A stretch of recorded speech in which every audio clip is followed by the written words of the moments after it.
Dr. Kwapong, thank you very much. I know that you will look at these matters from a governance, good governance angle, as the CDD will always do to assist us. How do we look at this?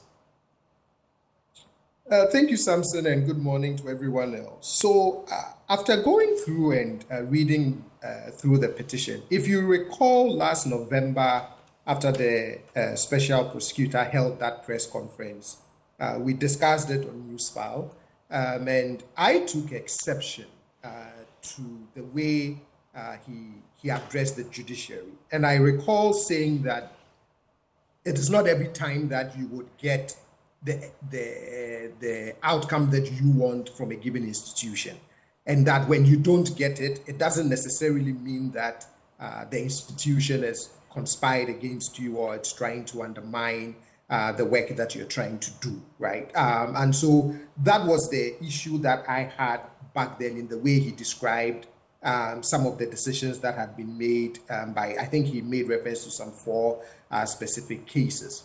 I was also concerned at that time, and still remain concerned, that we are also currently in an environment of deepening mistrust in our key institutions of governance. And so when certain voices speak in certain manner, it only further erodes that trust and compounds the issue.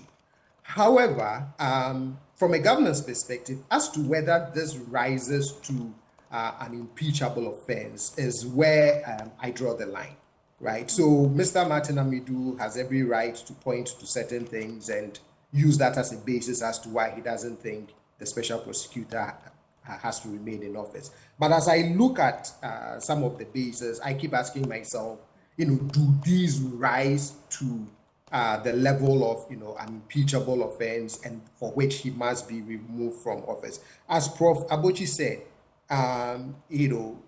the standard is it has to be stated behavior and, incompetence. But what really is stated misbehavior? In the US, we have the same fight over an impeachment provision which says high crimes and other misdemeanors. And the sort of conventional wisdom is that, well, high crimes and other misdemeanors as an impeachable offense is what a majority of the House of Representatives say it is.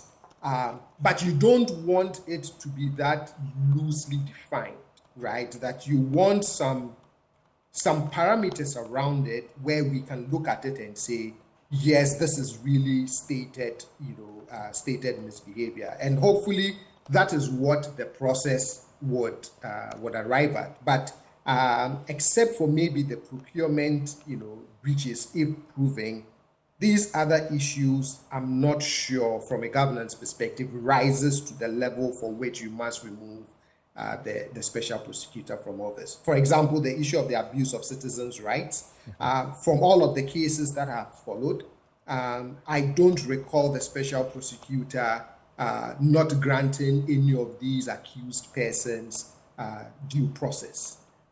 Yes, the fight against corruption is one that can't be, fought gently. So maybe his approach may have been, aggressive, whatever you may want to describe it. But still, it was geared towards ensuring that, these cases are prosecuted to the extent as possible and make a determination as to whether corruption or other corruption-related offenses have been committed. You say whether they are issues that should get to that point, even if they were found to be so. Are you joining those? And I'll be bringing Amanda in on that as we try to wrap up on this discussion. Are you joining those whose argument is that, well, if it is about procurement breaches, the procurement law tells you what to do when there's a procurement breach. And we have a classic example in front of us now, SML. They attempted twice to get approval for a certain procurement. They didn't get it, and they went ahead. Later, they got ratification. That's one of the ways of curing a procurement breach, ratification. If his comments about judges and judicial decisions are against the ethics of the profession as a lawyer, the question people ask is, why not drag him to the disciplinary council like all lawyers face or attorneys will face? If it is that the comments were contemptuous of courts, like Martin Amidu suggested in his articles, then we know what to do when people have acted contemptuously. They are cited for contempt before court. It is not about dismissing them from office. And then finally, if it is about a refusal to grant you an RTI request, the RTI law is very clear. There are 2 windows of appeal and a final opportunity for you to take a suit in the courts to challenge the denial. Is that where you are, that if this is what they are, that is the approach and not a dismissal, an attempt to remove him from office? Yes, because there are other ways of remedying these infractions. It doesn't mean that removal from office can't be one of the possible remedies. But as I read through them and as you have outlined them, for me, to remove the special prosecutor from office and not to downplay some of these issues, I would think that it has to be egregious enough, right? That, everybody should be able to look at it and say, okay, as for this one, he went too far, he went overboard, he's not fit for office, this is just scandalous, etc., etc. But if there are other administrative remedies that can be used to resolve some of these things, then you don't want it to rise to this level of, let's remove him from office. That for me is my opinion, that if there are other remedies, why not resort to them? Why go first for remove him from office? And we are talking of a law that has been operational for only a couple of years.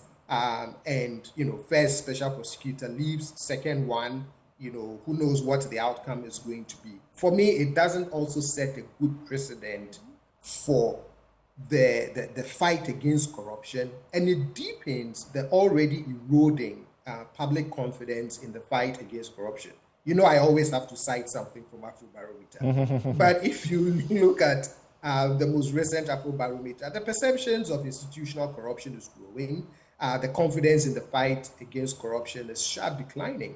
And so when you have such a central figure in institution as part of that fight against corruption, all of a sudden being the one, and don't get me wrong, we must hold public officials accountable, but it just seemed to reinforce this public perception that maybe we are really not committed to this fight against corruption. And that is also very, very, very, very worrying. It undermines the confidence that we have overall in our commitment to good governance. You say if this were to be very egregious, then you can elevate it to a removal rather than other disciplinary processes.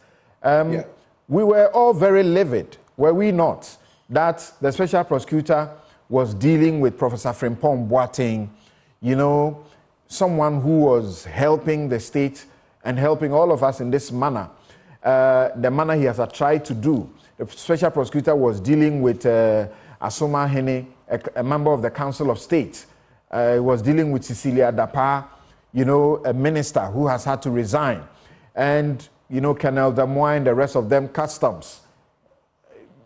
And if he says that he's breaching their rights in the manner he arrests them, how egregious do you want it to get before you elevate it to something for removal from office?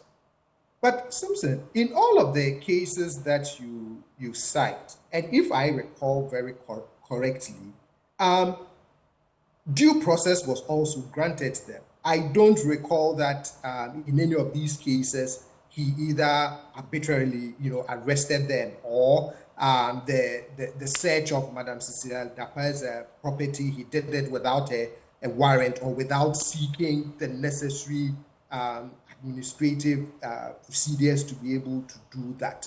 If for anything at all the things that he has brought against these individuals, they have also had an opportunity to respond to him by challenging some of these decisions. And they have been But successful in some of the decisions anyway. precisely. So at the end of the day, he's gone about his work the way he saw it fit. But at the same time, the citizens have also been able to, quote unquote, respond appropriately based on the rights that are granted to them as well. So I don't see that doesn't rise to the level of this egregiousness that I'm talking about. Okay. If he had acted arbitrarily in the way he treated them, then yes. All right. I'll take just